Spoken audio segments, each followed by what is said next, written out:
Hoje no quadro Saúde nós vamos falar sobre a glândula tireoide, uma glândula localizada aqui na região do pescoço, que é responsável por produzir e distribuir hormônios importantíssimos que regulam o metabolismo e armazenam energia. Mas quando a tireoide não libera de forma adequada esses hormônios, alguns problemas de saúde podem ser bem graves, a gente vai ver na reportagem. Há 6 anos, o empresário Carlos Mesquita descobriu que sofre de hipotireoidismo. Ele teve sintomas que chegaram a atrapalhar no trabalho. Por isso, Carlos logo procurou ajuda médica. Sentia a falta de coragem, de ânimo e a dificuldade de perder peso. Aí eu sempre faço meus exames de rotina.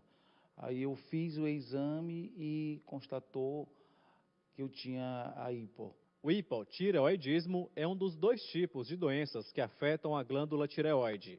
Ela tem a forma de uma borboleta e fica localizada na parte da frente do pescoço. A outra doença que atinge a glândula é chamada de hipertireoidismo. Pelos nomes, é fácil entender a diferença entre as doenças. Na hiper, acontece a produção exagerada de hormônios, e na hipo, exatamente o contrário. Os hormônios T3 e T4 são produzidos pela tireoide. Estes hormônios são levados pelo sangue para todo o corpo. Eles são importantes porque são responsáveis pelo equilíbrio do armazenamento e gasto de energia. Existem vários sintomas para identificar os 2 tipos da doença. Por isso, é necessário ter o diagnóstico preciso pelo profissional da área. No hipertireoidismo, podem aparecer aumento do volume da tireoide, coceira generalizada, fraqueza muscular, palpitações, colesterol baixo, hipertensão, aumento da glicose, diarreia e amnésia.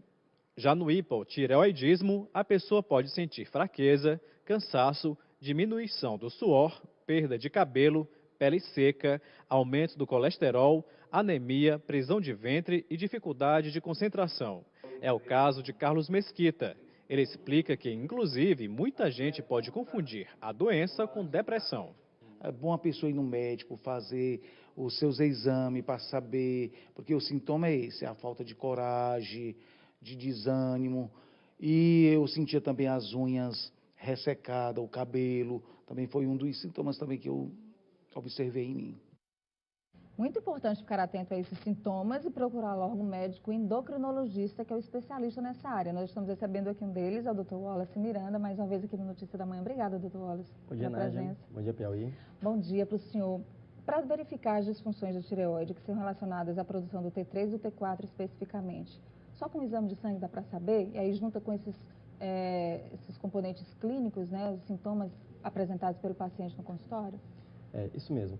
Como foi bem comentado na reportagem, né, tem esse quadro clínico apresentado pelo paciente. Lembrando que a tireoide, assim como outro órgão ou outra glândula, ela pode possuir várias doenças. No que foi comentado na reportagem, seria um problema na função tireoidiana, ou seja, ela funcionando mais ou funcionando menos. Nesse caso, o hipotireoidismo e o hipertireoidismo. Tem esse quadro clínico apresentado, os exames laboratoriais eles ajudam a definir qual o tipo mesmo, até por vezes pode confundir com outras doenças, essa sintomatologia, como comentado na reportagem, a depressão. O hipotireoidismo ele traz sintomas depressivos, ele provoca sintomas depressivos. Principalmente ligados a essa fadiga, esse desânimo, falta de coragem, foi narrado aí pelo personagem também. Isso mesmo. Os hormônios produzidos pela tireoide, eles são hormônios muito pequenos. Esses hormônios são capazes de atravessar a membrana celular, a membrana nuclear, agem diretamente no núcleo das células de praticamente todas as células do organismo, controlando esse metabolismo. Ou seja, quando nós temos um excesso desse hormônio, nós temos um aumento do metabolismo. Quando nós temos uma falta desse hormônio, nós temos uma redução do metabolismo, provocando toda essa sintomatologia referida na reportagem. Existe alguma faixa etária específica para o aparecimento dessas disfunções? Existe uma faixa etária mais específica e existe também uma diferença entre os sexos. Geralmente é uma doença que acomete as mulheres na idade adulta jovem, volta lá dos 30, 40, até uns 50 anos mais ou menos. E ela chega a ser 10 vezes mais prevalente na mulher do que o homem, em alguns estudos. E é uma patologia, o hipotireoidismo especificamente, é uma patologia que antigamente era mais associado no Brasil à deficiência de iodo. Atualmente a principal causa é uma doença autoimune, ou seja, nosso próprio organismo produz anticorpos contra a tireoide, provocando esse hipotireoidismo. De maneira ainda mundial, a principal causa dessa doença é a deficiência do iodo. E o tratamento, doutor? O tratamento é com a reposição dos hormônios tireoidianos, no caso do hipotireoidismo, ou com medicação que suprima a produção dos hormônios tireoidianos, no caso do hipertireoidismo. Mas é um tratamento tranquilo, que dá certo, bons resultados? Isso. Quando o tratamento é bem seguido pelo paciente, aí sim nós encontramos geralmente bons resultados.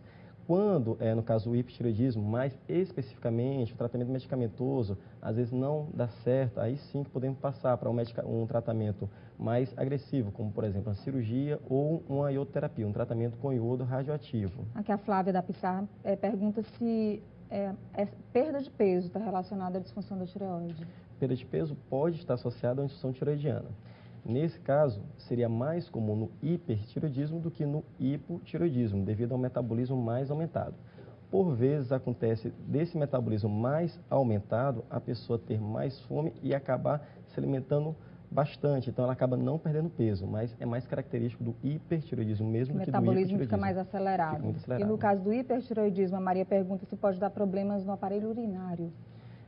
Especificamente no aparelho urinário, como infecções, não é tanto mais associado. De maneira geral, pode diminuir um pouco o metabolismo, por exemplo. Então, pode diminuir um pouco a imunidade do paciente. Então, assim, levar a outras doenças. Afeta o organismo de maneira geral. Até, como foi comentado também, prejudica a glicemia. Então, o paciente, se já tem diabetes, tem um hipotireoidismo, dá uma desregulada, propicia uma infecção urinária por causa disso. Então, está tudo bem associado. Impressionante, né? 2 hormônios ali tão importantes que acabam mexendo com o corpo todo. Exatamente. Obrigada, doutor Wallace Miranda, que é médico endocrinologista, participando aqui com a gente do Notícia da Manhã. Daqui a pouco você pode rever, inclusive, esse nosso vídeo, nossa entrevista na página do Notícia da Manhã no cidadeverde.com.